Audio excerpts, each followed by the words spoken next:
We both got up early. It was my first full week back at work after being on maternity leave. And John went out.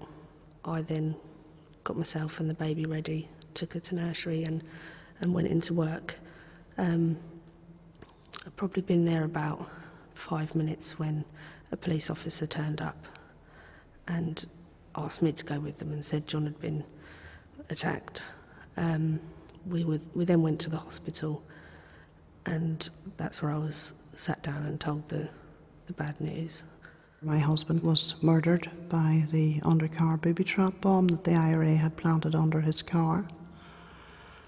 And that was the day that just shattered our lives completely. And he was 41 at the time, and I was 34. And my two sons, 13 and 14, and a daughter of 10. He was in the OSD at the time, Operational Support Division, with a group, and they found a stolen car being driven, 2 guys in the front, 2 girls in the back, and it was chased. The pursuit was around Liverpool city centre. They stopped the car. My dad was first out, went over to the driver and tried to get the keys out the car, and the passenger pulled him in, half in the car, and they drove off. And then my dad was flung from the car, and I believe then they reversed over him as well. Andy just finished a 12-hour night shift. It was the 23rd of September 2005, and he got on his bike to come home, and minutes into his journey he was in collision with a car, and he died at the scene. Well, my girlfriend and her daughter and my daughter, we were on holiday in Portugal. We came back to the hotel, and I was aware that the lady behind the desk sort of signalled to my friend, but I paid no attention. I went on playing with the 2 girls, and my friend went over to the lady. And then I took the children out to the swimming pool, and we were just about to get in, and my friend said, "No, don't get in, we have to go to the bedroom. I've something dreadful to tell you." She said, "Carl has been killed in Uri." I don't know, they seem to go into automatic pilot, and that coupled with the numbness, as if it's surreal and it hasn't really happened. I tried to get hold of Andy and I couldn't, and I just knew something was the matter. And I arrived home to find 2 very grim-faced traffic officers waiting for me when I got home, and that's when they told me.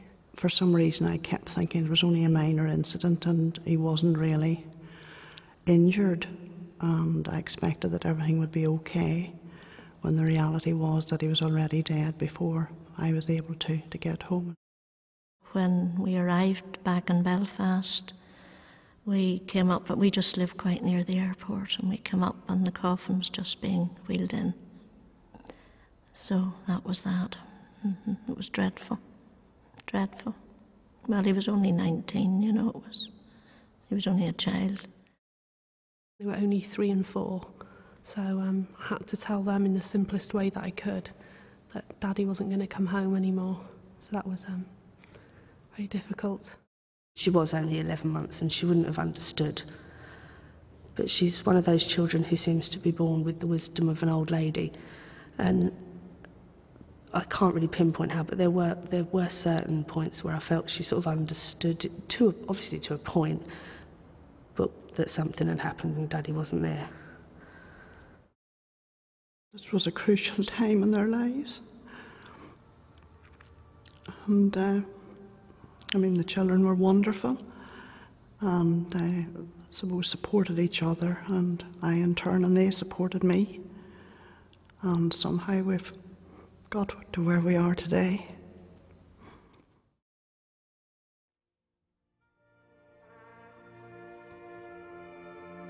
National Police Memorial Day is an official day that annually honours the courage and commitment of almost 4,000 police officers killed throughout the United Kingdom.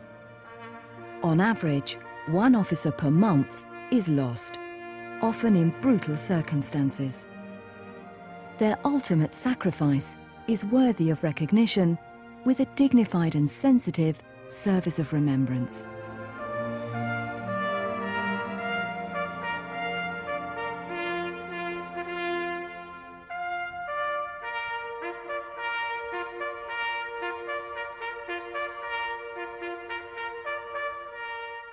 The service, which rotates around the United Kingdom in each successive year, is held on the nearest Sunday to St Michael's Day, the 29th of September.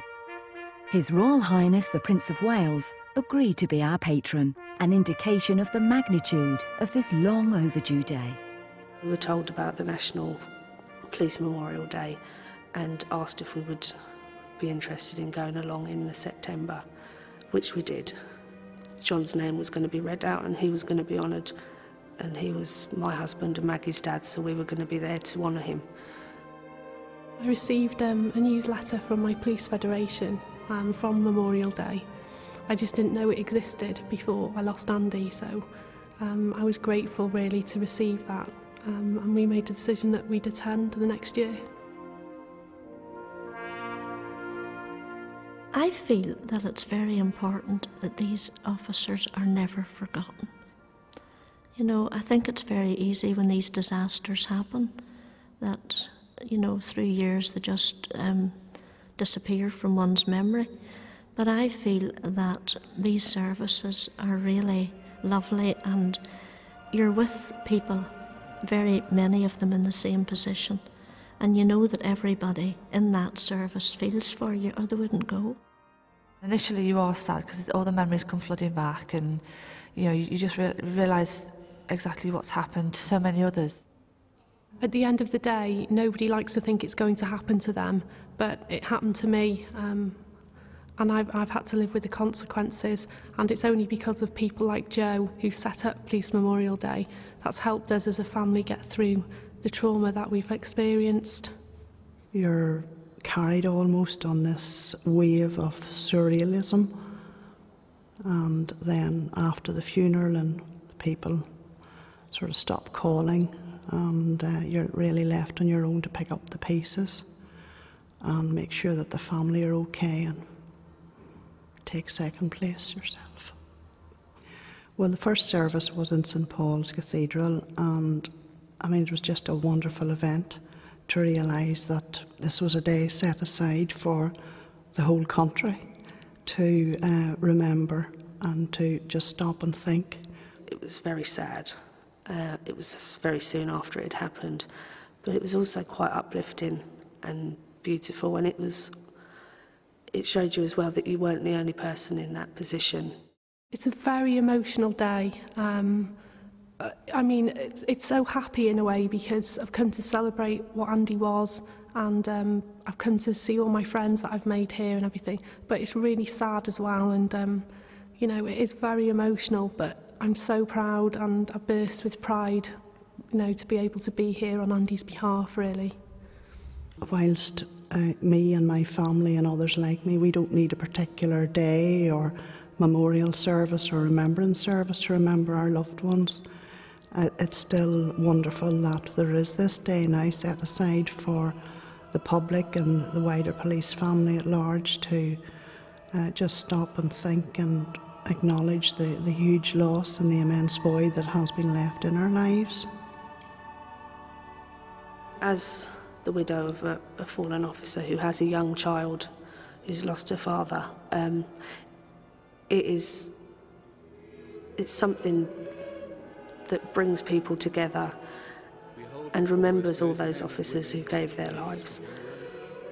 And it's of great help for Maggie as well to sort of bring her into that family of people who care and people who know what she's going through.